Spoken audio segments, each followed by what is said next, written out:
오늘은 전쟁과 평화라는 제목을 가지고 목창축제 초청주일 말씀을 함께 나누도록 하겠습니다. 지난 10월 7일 팔레스타인 무장단체 하마스가 이스라엘 향해서 5,000발의 로켓을 쏘게 되었습니다. 그리고 하마스 무장단체가 한 60여 명이 이스라엘로 넘어와서 사람들을 납치해서 넘어가게 되었습니다. 한 100여 명 된다 이렇게 얘기하는데 사실은 훨씬 더 많이 되는 것 같습니다. 여러분 뉴스에서 보셨던 것처럼 많은 여자분들과 아이들까지 납치되는 정말 사냥하듯이 그들을 잡아가는 모습을 보면서 우리 모두는 충격에 빠졌습니다. 그리고 반격에 나선 이스라엘은 가자 지구의 물과 전기를 다 끊어버렸습니다. 지금은 그들이 다 대피하라 이제 이야기하고 있고요. 하마스가 있는 그 가자 지구를 집중적으로 폭격하는 일들이 일어나면서 전쟁과 같은 상황들이 일어나게 되었습니다. 무차별 폭격하고 있는 이스라엘의 모습이 그들의 분노함을 잘 표현해 준다 이런 생각도 해보게 되는데요.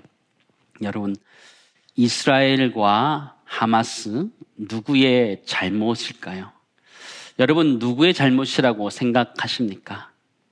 먼저 공격을 하고 먼저 납치한 팔레스타인의 잘못일까요? 아니면 물과 전기를 끊고 강경 진압하고 있는 이스라엘의 잘못일까요? 팔레스타인의 입장에서 보면 이스라엘이 잘못이고 이스라엘의 시각에서 보면 팔레스타인의 잘못이라 생각되어집니다. 정확히 계속되는 악순환이 되고 있는 것을 우리는 보게 됩니다. 이스라엘과 팔레스타인 주변 국가들의 이 전쟁을 중동전쟁이다 이렇게 표현하는데 벌써 4차까지 진행이 되었습니다. 1, 2, 3차의 전쟁이 일어났을 때 이스라엘이 아주 크게 이기면서 땅을 훨씬 더 많이 차지하게 되었습니다. 4차 중동전쟁이 일어났는데 그때 그나마 평화협정이 맺어지면서 빼앗았던 땅을 이스라엘이 팔레스타인에 돌려주고 팔레스타인은 전쟁을 멈추면서 평화가 이루어지게 되었습니다. 흙탕물처럼 겨우 중동의 평화가 이루어졌는데 하마스의 공격과 이스라엘 보복으로 말미암아 더 난리가 나게 되었습니다. 뿌연 흙탕물처럼 뿌연 먼지처럼 이 평화가 어디 가는데 없고 이스라엘과 팔레스타인 미래가 잘 보이지 않는다 이런 생각을 해보게 됩니다.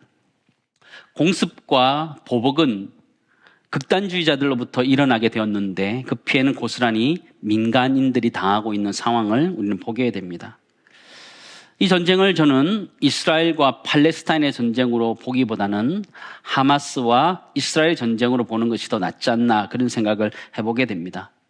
어찌되었든 가장 큰 피해를 보고 있는 사람들은 민간인들이라는 것을 우리는 부인할 수 없습니다.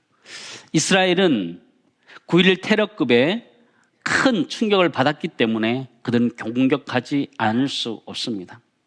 하마스는 극단주의자들로 이슬람 국가를 세우기 위해서 이스라엘을 몰아내야 되는 것 때문에 공격하지 않을 수 없는 것이죠. 그런데 이런 중동의 사태가 어제 오늘의 일이 아니고 훨씬 역사가 깊다는 것을 우리는 알 필요가 있습니다. 이스라엘을 다녀오신 분들은 아시겠지만 이 예루살렘이라는 곳은 굉장히 독특합니다. 이 예루살렘은 기독교와 유대교와 이슬람 모두의 성지입니다. 참 독특하지요. 저는 목장축제를 앞두고 우리 주변에 있는 분들 전도해야 되는 이 시점에 이런 이스라엘에서 전쟁이 일어나면서 참 전도하기 쉽지 않다 이런 생각을 하게 되었습니다. 속으로 그런 마음이 들더라고요. 도대체 왜 그러는데? 도대체 왜 그러냐고. 좀 가만히 좀 있으면 안 되냐? 이런 마음이 속에서 일어나더라고요. 기독교 역사와 예루살렘, 이스라엘은 뗄 수 있는 관계가 아닙니다. 저는 지금 일어나는 이 사건을 통해 보면서 이 부분에 대해서 사랑하는 성도들에게도 이야기해 줘야 되지만 처음 나오신 성도님들에게도 이 부분에 대해서 분명하게 말씀을 드려야 된다는 생각이 있고 책임감이 생기게 되었습니다. 이스라엘은 기독교의 역사적인 땅입니다. 그 땅의 수도가 예루살렘인데 그 예루살렘을 통해서 여러 가지 일들이 있었죠. 다윗 왕 시대에도 다윗 왕이 예루살렘 성전을 건축하고 또 그곳에 자신의 성을 건축했던 것을 우리는 잘 알고 있습니다. 그러나 그곳에 지금 평화가 깨어지고 도리어 전쟁의 전운이 감드는 이런 일들을 보면서 정말 안타깝다는 생각을 해보게 됩니다. 평화의 왕으로 예수 그리스도가 오신 그 땅이 평화의 땅이기는커녕 전쟁의 땅으로 변해 있는 그 모습을 보면서 너무나 안타까움이 큽니다. 정말 그것이 전쟁의 땅이기 때문에 평화의 왕으로 예수 그리스도가 오셨나 하고 싶을 정도로 그 땅은 지금 전쟁 가운데, 분쟁 가운데, 고통 가운데 있는 것이 사실입니다. 하마스와 이스라엘의 관계를 보면 계속된 피해 보복의 관계가 되고 있음을 우리는 잘 알고 있습니다. 함무라비 법전에도 나와 있었던 동해복수법이라는 것이 있습니다.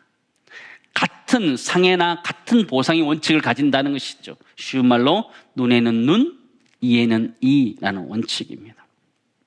그러나 사실 예수님의 가르침은 그렇지 않잖아요.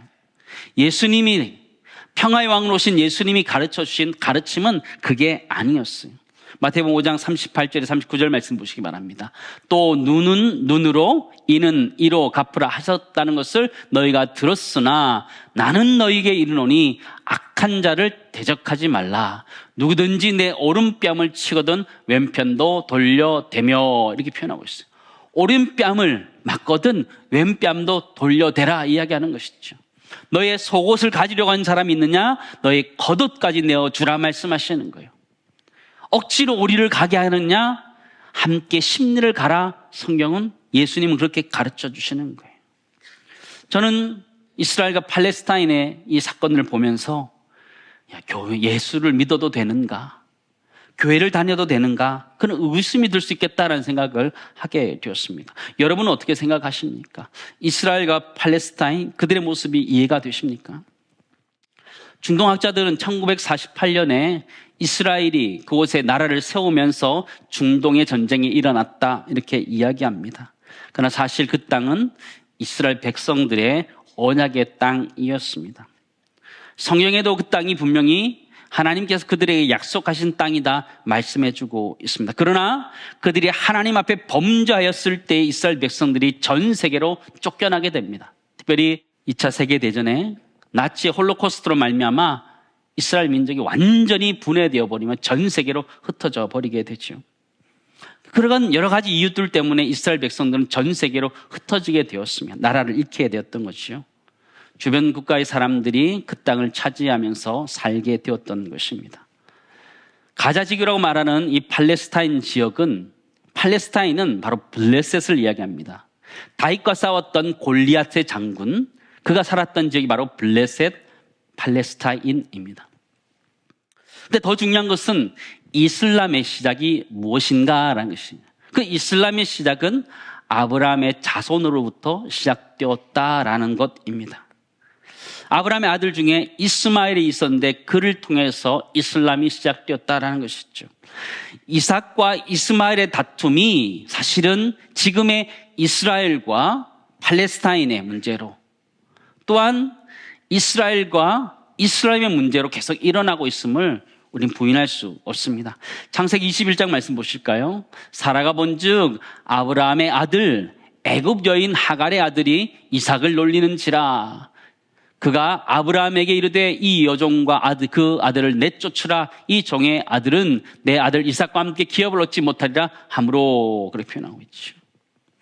이스라엘과 이슬람은 사실 둘 다 아브라함의 아들들이었습니다. 그러나 하나님께서는 이삭을 택하셨습니다.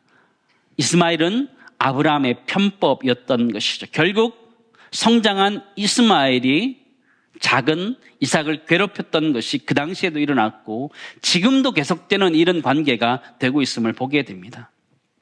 여러분은 어느 편을 드시겠습니까?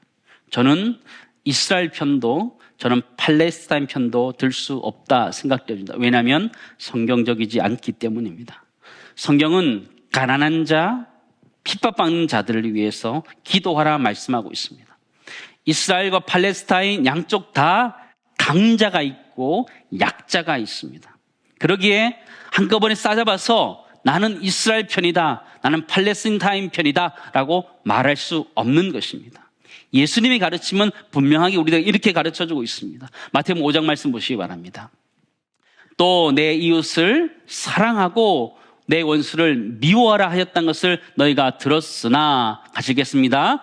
나는 너에게 이르노니 너희 원수를 사랑하며 너희를 박해하는 자를 위하여 기도하라 라는 것이죠.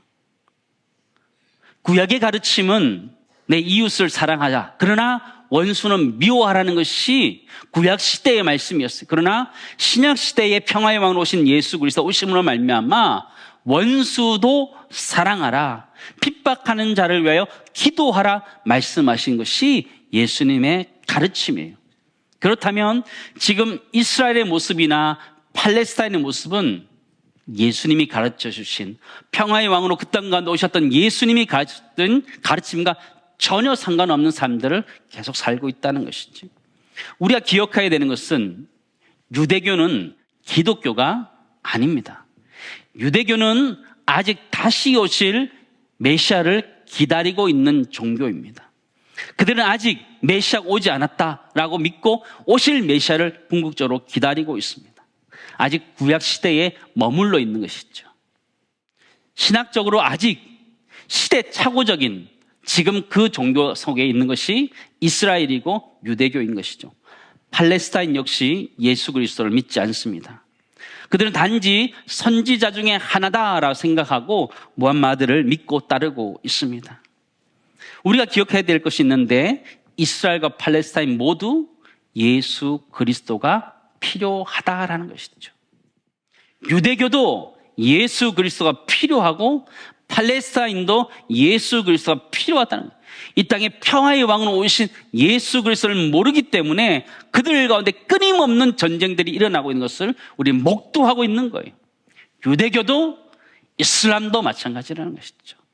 사랑하는 성도 여러분, 첫 번째 우리가 하나 이렇게 정리했으면 좋겠습니다. 구약 시대에 아직 머물러 있는 이스라엘과 팔레스타인 모두 누가 필요하다고요? 예수가 필요하다고. 예수 그리스도가 필요하다는 것을 우리는 기억해야 됩니다. 신학적으로 볼 때, 역사적으로 볼 때 아직 이 이스라엘과 이 팔레스타인 지역은 아직 구약 시대에 머물러 있습니다. 예수 그리스도의 그들의 가운데 오셨지만 그 땅 가운데 오셨음에도 불구하고 그들은 그것을 거부했던 거지요.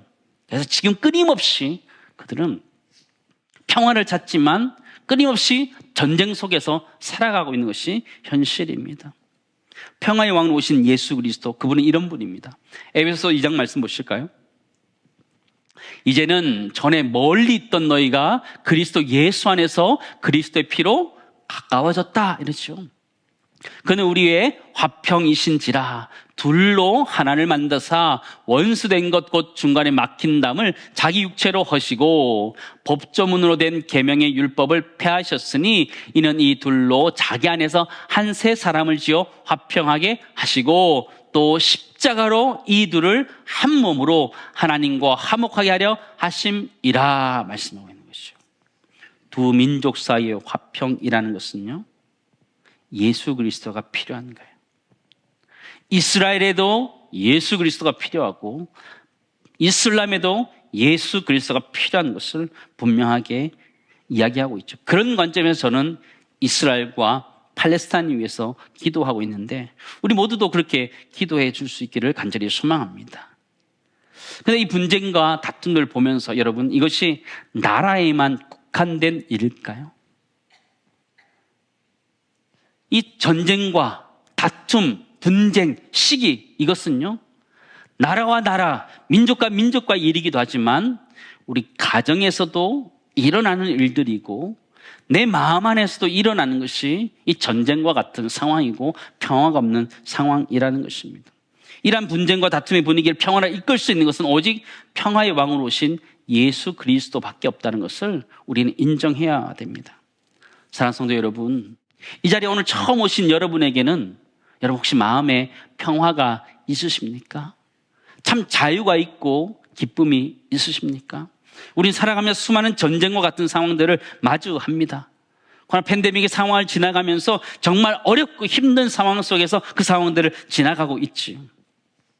이스라엘과 팔레스타인의 평화의 왕으로 오신 예수 그리스도가 필요한 것처럼 이 시대를 살아가는 우리 모두에게도 그 평화의 왕으로 오신 예수 그리스도가 필요하다는 것을 우리 인정할 수밖에 없습니다. 우리 마음에 일어나는 수많은 걱정과 염려, 또 어려움들, 인생에 찾아온 어려움들, 여러분 이해되십니까? 어떻게 해결하고 계십니까? 하나님의 눈으로 볼 때 그것들을 해결해 가는 줄을 믿습니다. 우리 고민과 갈등들, 분쟁이 있는 이스라엘과 팔레스타인뿐만 아니라 내 마음속에서 일어나는 분냄과 시기와 질투와 많은 이런 어려움들 가운데서도 우리에게도 예수 그리스도가 필요하다는 것이죠. 가정의 다툼 가운데서도 평화의 왕 되신 예수 그리스도가 필요하다는 것을 우리는 인정할 수밖에 없는 거예요. 이 시대를 살아가는 우리 그리스도인뿐만 아니라 우리 모든 사람들에게 예수 그리스도가 필요한 것이에요. 예수님은 많은 사람들에게 자신을 내어주기 위해 오셨어요. 십자가에서 자신의 모든 것을 다 주시기 위해서 이 땅에 오셨어요. 사랑과 희생을 위해서 이 땅에 오셨어요. 고린도전서 1장은 이렇게 고백합니다. 유대인은 뭐라 그래요? 표적을 구하고 헬라인은 지혜를 찾으나 우리는 십자가에 못 박힌 그리스도를 전하니 유대인에게는 거리끼는 것이요 이방인에게는 미련한 것이로되 오직 부르심을 받은 자들에게는 유대인이나 헬라인이나 그리스도는 하나님의 능력이요 하나님의 지혜라 말씀하시는 거예요. 유대인에게나 헬라인에게나 유대인에게나 이방인들에게 예수 그리스도는 하나님의 능력이요 하나님의 지혜라 말씀하시는 거예요. 지금의 시대로 오면 유대인이나 이스라엘이나 팔레스타인이나 모두가 다 그들에게 있어서 예수 그리스도가 하나님의 능력이요 하나님의 지혜라고 말씀하고 있는 것이죠. 사랑하는 성도 여러분, 예수 그리스도 그 십자가는요 유대인이나 헬라인에게 나타난 하나님의 능력이며 하나님의 지혜였죠. 그러나 그들이 거부하여서 그 땅까지 끊임없이 전쟁이 일어나고 있는 것을 우리는 보게 됩니다. 예수 그리스도 없기 때문에 그들 마음속에 아직 구약의 시대를 살아가고 있기 때문에 눈에는 눈으로 이에는 이로 살아가는 그들에게는 그 한계 속에서 계속 반복될 수밖에 없는 그 일들을 우리는 보게 되죠. 그러나 진정한 평화라는 것은 우리가 예수 그리스도의 그 십자가, 예수 그리스도가 나를 위해서 십자가에 죽으셨다는 것과 그가 죽어주심으로 말미암아 내 죄가 사해 주심으로 그가 또한 부활하심으로 말미암아 내가 하나님의 자녀가 되었다는 것을 우리가 깨닫게 되는 것이죠. 그의 죽으심과 부활을 믿는 자들에게 하나님의 자녀가 되는 권세를 주셨다 이렇게 말씀하시는 거예요. 요한복음 1장 말씀 보실까요? 우리 같이 읽겠습니다. 영접하는 자 곧 그 이름을 믿는 자들에게는 하나님의 자녀가 되는 권세를 주셨으니 이는 혈통으로나 육정으로나 사람의 뜻으로 나지 아니하고 오직 하나님께로부터 난 자들이니라. 그래. 혈통이나 육적으로 되는 것이 아니라 말씀하시는 거예요. 이스라엘이냐 팔레스타인이냐 그게 문제가 아니라는 것이 그리스도로 말미암아 우리가 하나님의 자녀가 된다는 것을 우리 가르쳐주고 있는 것이죠. 사랑하는 성도 여러분, 예수 그리스도의 죽으심과 부활을 믿는 자는 하나님의 자녀가 되는 권세를 가지고 있습니다. 하나님의 자녀가 되는 권세 중에 하나가 무엇이냐면 내 마음에 평화가 있는 거예요. 왜냐하면 나에게는 죄들이 사함받았기 때문에, 용서받았기 때문에, 그리고 나의 인생을 하나님께서 인도하신다는 것을 확신하기 때문에 내 마음속에 평화와 기쁨이 넘칠 수밖에 없는 것이죠. 사랑하는 성도 여러분, 우리 모두가 부활하신 예수 그리스도를 믿음으로 말미암아 진정한 평화의 사람 될 수 있기를 간절히 소망합니다. 두 번째, 우리 마지막 정리하기 원하는 것은 이것인데요. 예수의 죽으심과 부활을 믿는 자들은 무엇을 맛보게 된다고요? 하늘의 평화를 맛보게 된다고요. 그는 세상이 줄 수 없는 거예요. 우리 그리스도인들은 세상이 줄 수 없는 평화를 맛보면서 살아가는 사람들입니다. 세상에서 얻는 만족이 아니라 하나님만이 줄 수 있는 만족을 얻으며 살아가는 존재들입니다. 죄 사함을 받음으로 말미암아 자유함으로 말미암아 주님이 주시는 기쁨과 평화가 우리 가운데 있는데 우리 모두가 그 평화의 왕으로 오신 예수 그리스도를 믿음으로 말미암아 또 이 땅 가운데 평화의 사도로 쓰임 받을 수 있기를 간절히 소망합니다. 오늘 처음 교회 오신 여러분들 주님의 이름으로 환영합니다. 잘 오셨습니다. 여러분 마음속에 이 땅에 평화의 왕으로 오신 예수 그리스도를 영접함으로 말미암아 지금 이 시대를 살아가는 이스라엘과 팔레스타인처럼 전쟁 가운데 살아가는 인생이 아니라 하나님이 주시는 평강 가운데, 평화 가운데 살아가는 은혜가 우리 모두 있기를 간절히 소망합니다.